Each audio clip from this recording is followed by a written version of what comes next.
Hello.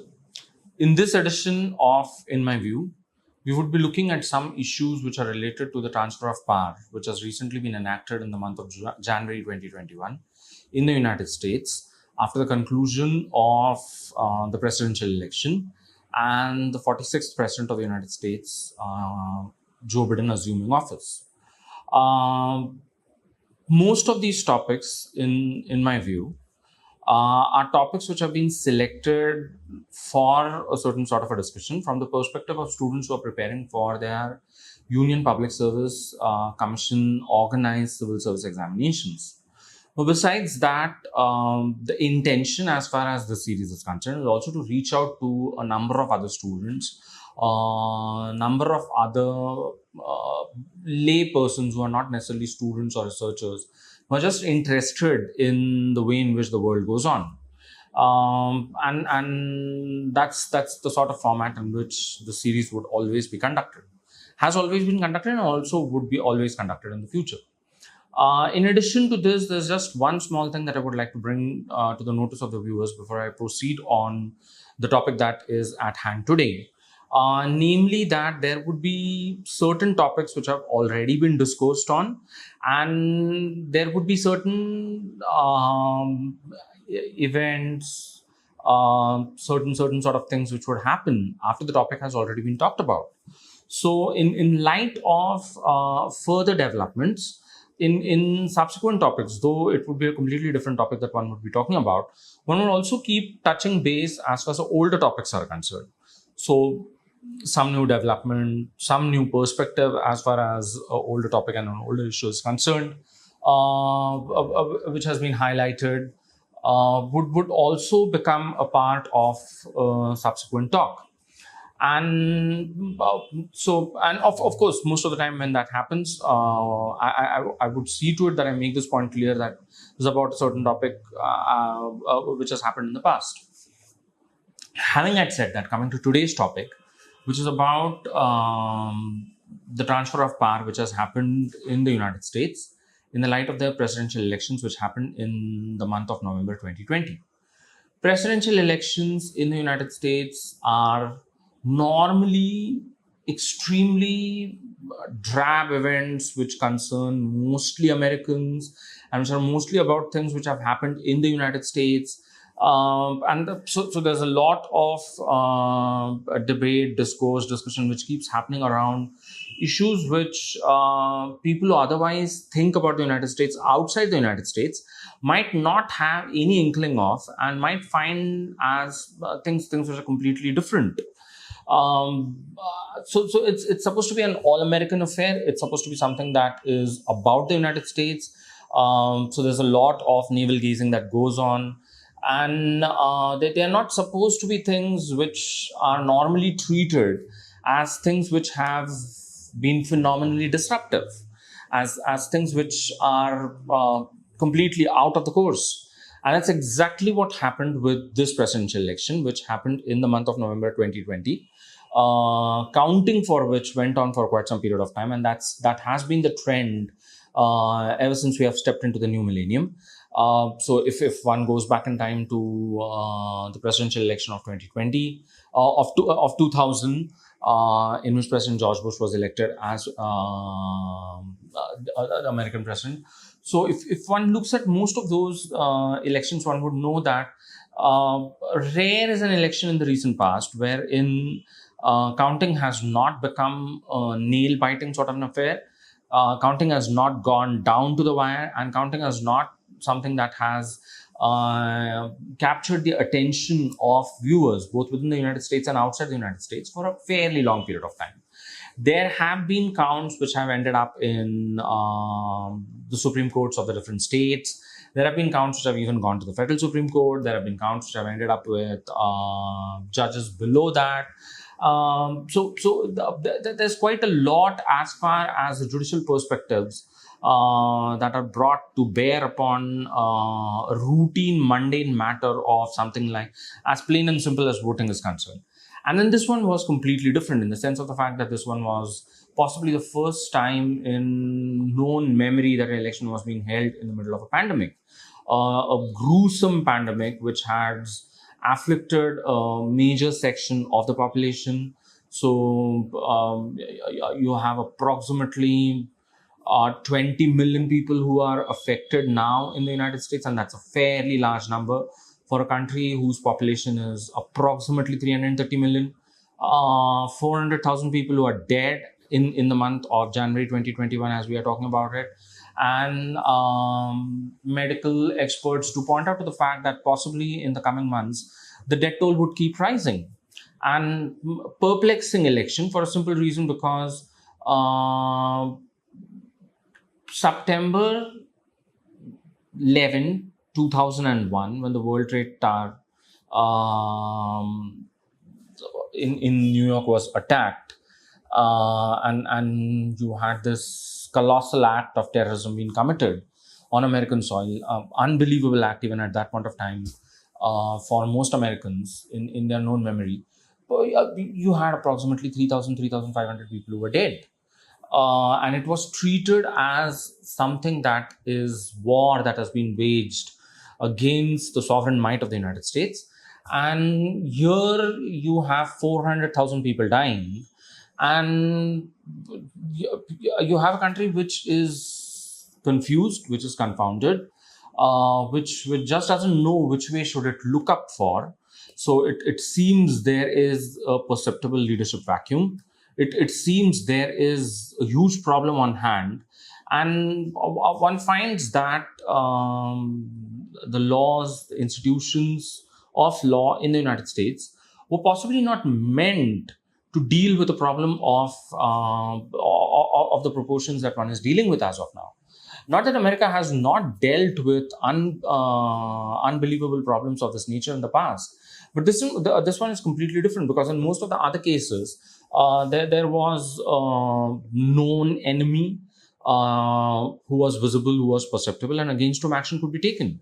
This one is something that is so insidious. It's a simple virus that lurks all around, can afflict anyone. So it ended up afflicting, infecting the President of the United States of America, as well as the First Lady, infecting practically his entire inner circle. So a virus, how does one act against a virus? What are the mechanisms that one develops to act against it? And then there has been this general chorus which has been going on for quite some period of time in the best part of the 21st century, that the United States is a power in decline. Multiple perspectives and multiple facts being thrown up to prove the point. The United States is a power in decline. Though as of now, it's the world's premier power when it comes to the size of the armies, when it comes to practically the whole globe being the American Army's field of action, when it comes to the size of the military budget. So the American military budget at approximately $700 billion, the federal military budget that one is talking about, is one of the largest military budgets that one can ever think of. The second largest being the Chinese, but which is barely something that can manage to even touch up to half of what the Americans spend. So a power which has nuclear tipped missiles of its own, 43,000 to talk of, a power which has economy to boot all of this at approximately $18 trillion. So one just doesn't know as to how does one make sense of this idea that the United States is a power in decline. Of course, one doesn't want to completely brush aside the counterfactuals which have been offered. But one just feel that there needs to be a much better perspective in terms of understanding this whole phenomenon of power.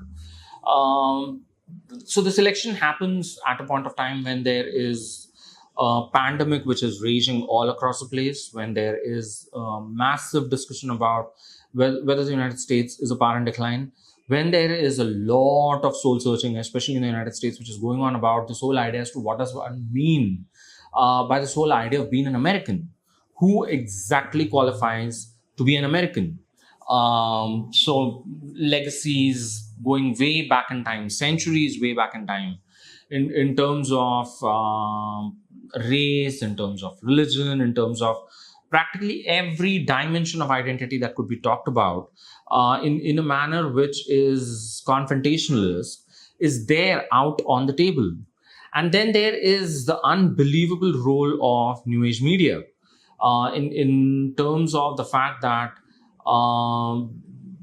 the world's premier and top firms in the 21st century, as of now, at the inception of the third decade where we are, happen to be firms which are located in the United States, and happen to be firms which are deriving their incomes and their profits from a transaction in communication, a transaction in facts, and which have almost completely upended the way in which media performed at a certain point of time in the last century. So, alternative facts, which has most of the time been labeled as outright lies by its detractors, manufactured facts, facts which cannot be easily corroborated, facts which most of the time are just looking out for someone who can fervently believe in them. And in the rise of all of this, practically everything passes, everything. So anyone can say anything about anybody. Living in that sort of a universe wherein the old hierarchies of where do we search for the truth being upended in that spectacular manner, well, that's the background in which this election was held. Joe Biden, who wins this election, becomes America's oldest president. So of all the 46 presidents that have been sworn in office till now, he's the one who is the oldest. No one was as old as he is when he was sworn in to this office. He wins this election by bagging 81.2 million votes. That's simply a lot of votes. No winning American president ever had those many number of votes cast for him. 81.2 million is unbelievably large. But then no American presidential election before this had those many number of voters turning out and voting at 155 million. So at 155 million, it's one of the largest turnouts that has ever been witnessed in American presidential electoral history. And of this, 81.2 million is what President Biden gets. And outgoing President Trump gets 74.2 million votes. And that's again a large number of votes. It's again a vastly large number of votes.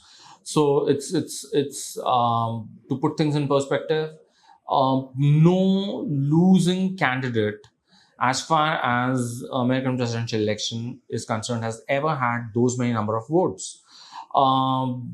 This is almost a million votes more than what he had in the last election. So it was President Trump who had won the 2016 election. And at that point of time, he had got a million votes less than what he had as of now. So it's a million votes more. And of course, in 2016 and 2020, in both cases, what is something that stands out as far as President Trump is concerned is in both cases, he had lost the popular vote. In 2016, he had won the electoral college vote. And in 2020, he had even managed to lose that one.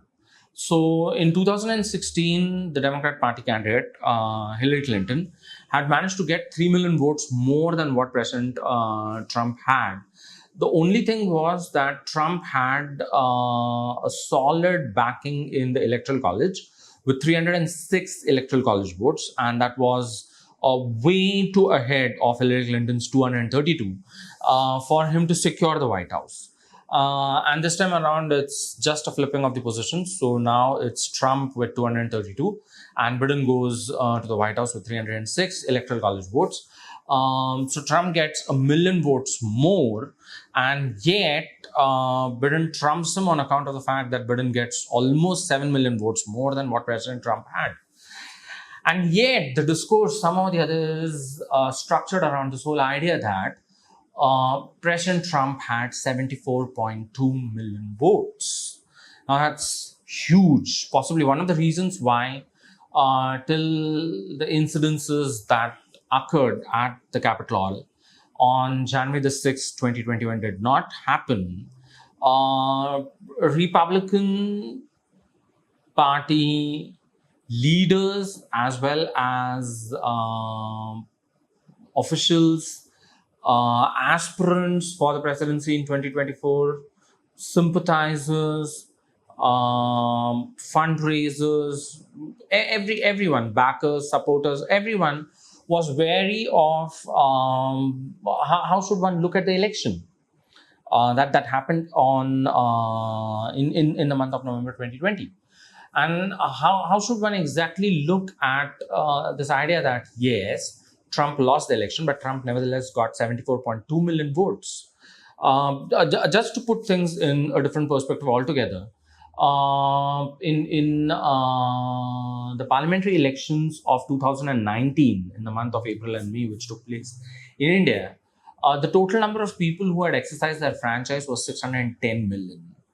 And the total number of people who have done it in the American election of November 2020 is 155 million. So 610 million people cast their votes, and one did not witness the sort of acrimony, the sort of absolute disregard for institutional procedures, for institutional so a certain sort of tolerance towards institutions, which is requisite during the time of an election, that one witnesses in India was solidly lacking as far as the November 2020 elections in the United States is concerned. And that was something that was unbelievable. September 2020 is the month in which the Guatemalan Congress was put on fire. Significant portions of it were burning as people took to the streets to protest against the passage of the budget by the Guatemalan government, and especially clauses which were related to infrastructure funding in the same. So it was seen largely as Alejandro Giamenetti's government in Guatemala was trying to favor private businesses and corporations and overseas corporations which were connected with his administration, to the utter disregard of the needs and the aspirations of average Guatemalans. And enraged by this, they take out to the streets, they take part in unbelievable protests. And as a consequence, what you have is the parliament being put on blaze. And if one is not aware of the differences between the Capitol in Washington and the Guatemalan Parliament building, one would almost think, if one is looking at the pictures without any discernment, that this possibly is something that is at par as far as a lot of Latin American and South American countries, Central American and South American countries are concerned. Most Central American and South American countries have congresses, parliament buildings, which resemble the Capitol in Washington. So most of them have these cupola-style structures, which are very similar to what one witnesses in the United States. So it's not just the architecture which they are borrowed from, but even the way in which institutions are conducted, the way in which government itself is conducted is largely something that is borrowed from the United States. Guatemala's parliament burning was a problem for Guatemala. It rarely bothered anybody. But the American Capitol being attacked on the 6th of January, well, it was seen as something that was wild, was crazy, was something that people are not expected to see in their lifetimes, was something that reminded them of their worst instincts, and something that people just couldn't fathom as to how should one make sense of what's happening and what is being seen. One just doesn't know as to how would the Biden administration take charge of the present situation and manage to put America back on track and whether it would be a return to times before 2016, which would be an absolute tragedy all by itself, or whether it would chart a completely different course altogether. This election was unbelievable for a number of other reasons altogether. So you had the George Floyd incidents, which happened, and you had subsequent number of incidences in which young African American men, as well as the Breonna Taylor case, in which it was also about an African American woman, who were subjected to extreme police brutality, which was duly recorded, which was duly disseminated, and which resulted in an unbelievable sort of backlash against a certain institutionalized idea of racism, at least as far as the conduct of police forces across the United States is concerned. Thereby leading to this whole idea that there is a lot of racism which seeps into practically every aspect of American life. There has never been forthcoming debate, a sort of big national discourse about what is racism all about? How does it plague the American present? How does it just blight practically every aspect of American life? And what needs to be done about it? To what extent can we go back in the past in terms of making sense of what's happening in the present? And to what extent can those lessons be relevant as far as the future is concerned? Of course, you did have scholars pointing out to the fact that the conduct of the United States in wars across the world, be it Vietnam, be it Iraq, be it Afghanistan, be it Somalia, be it the wars which have been conducted by American troops in Latin America, well, they most of the time are things which have a certain sort of a bearing on what's happening at home. So most demobilized soldiers who sign up to join local police forces, carrying a certain idea and attitude of racism when it comes to treating other people who are not like them, and then translating it in violence against African American and other ethnic minorities in the United States is something that has been well documented, well studied, and well commented upon.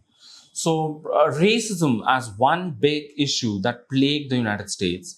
The Trump presidency most of the time seemed unapologetic about a certain notion of white supremacism, seemed unapologetic in terms of putting out an idea that it doesn't have a problem with white supremacists. And at the same time, when cornered about it, also was quick to point out that it was because of people like Joe Biden, who had pioneered acts and legislations in the 1990s, which were responsible for the fact that African Americans were disproportionately incarcerated as far as American penal system is concerned. So, and of course, President Trump doing nothing to change that, but nevertheless, quick to point out that it's because of the Joe Bidens of the world that the condition of African Americans is the sort of condition that one witnesses in the United States. The Trump presidency was essentially about undoing everything, be it on the domestic front, be it on the foreign policy front, that had been done by the Obama presidency. So practically every single thing that President Obama had done in his 8 years in office had to be undone. So if he had joined organizations, signed treaties, put things like Affordable Healthcare Act in place, well, practically everything had to be undone.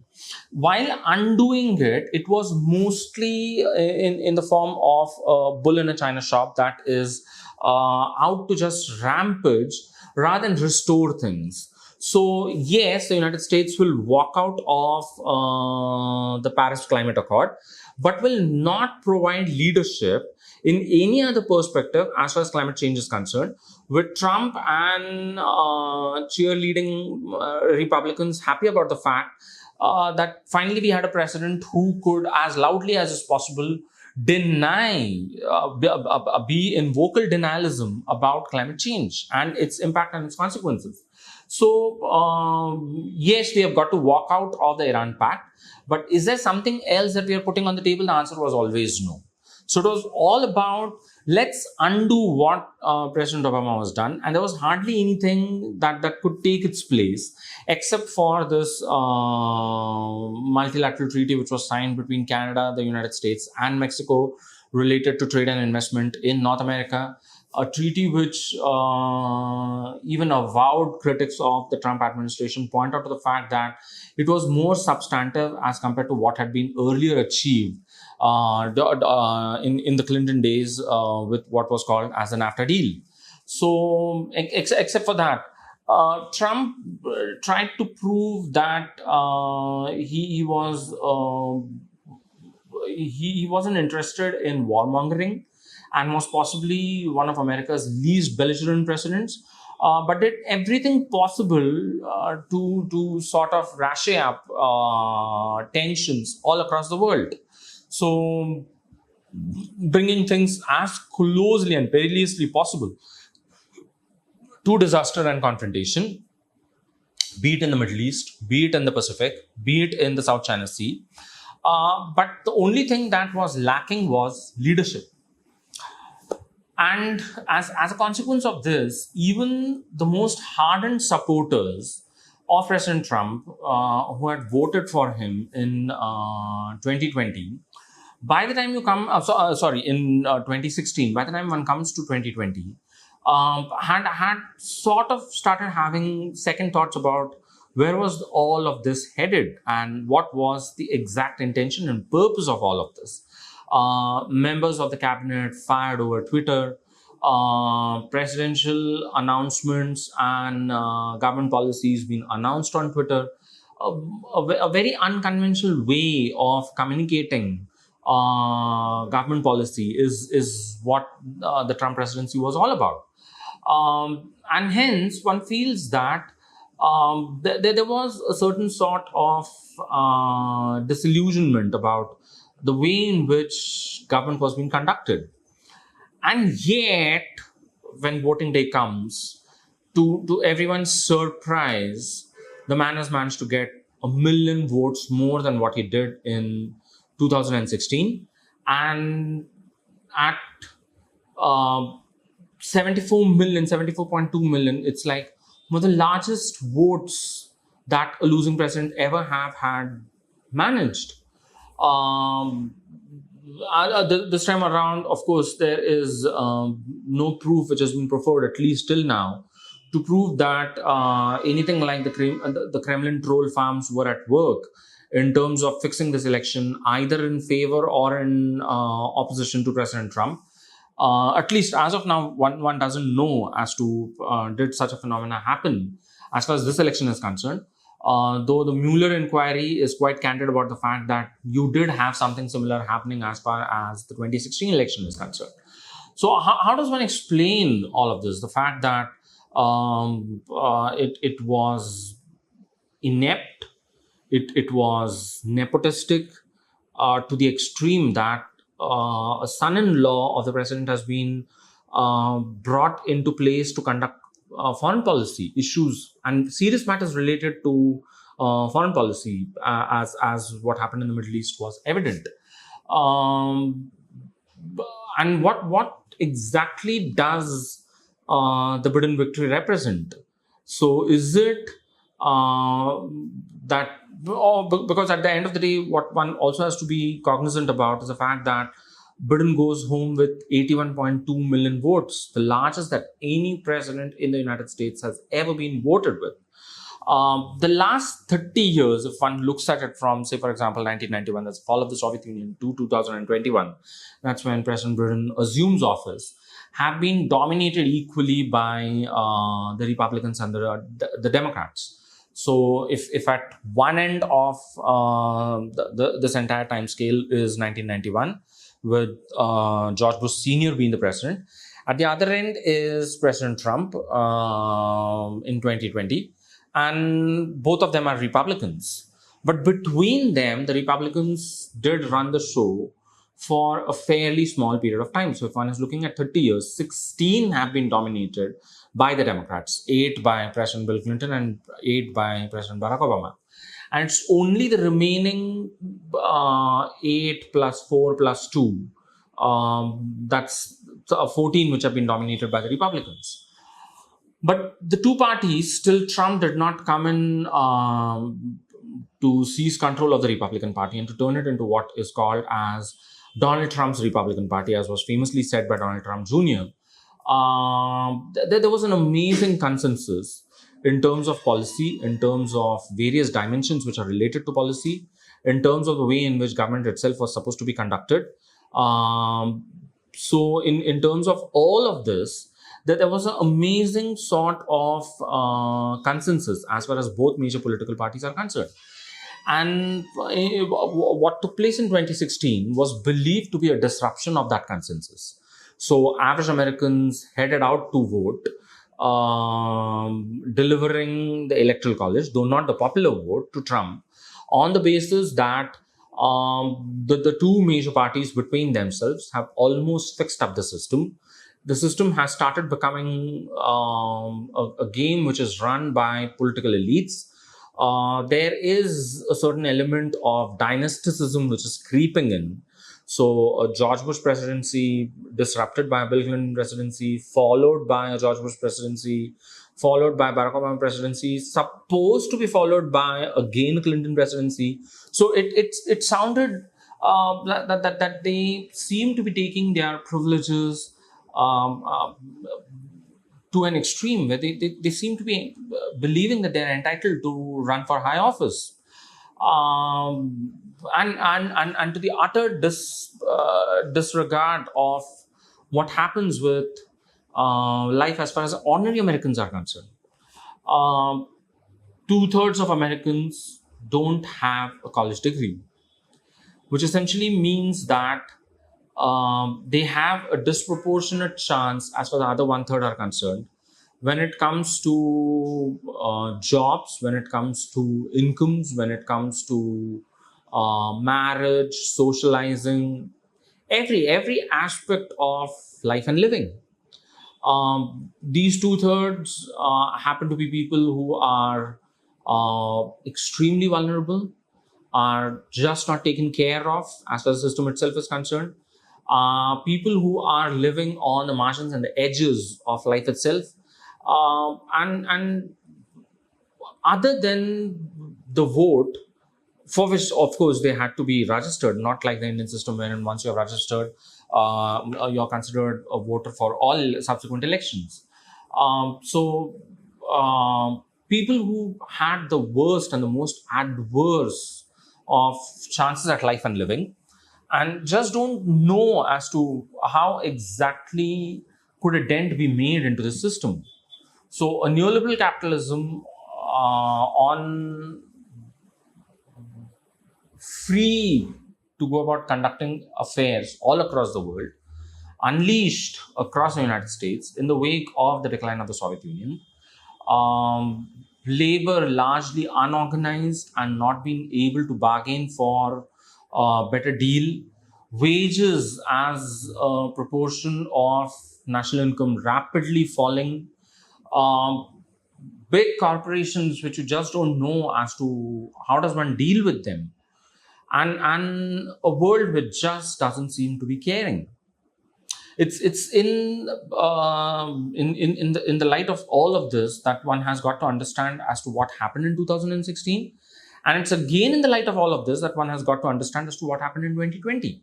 Because at the end of the day, the 4 years of the Trump presidency did not phenomenally change anything.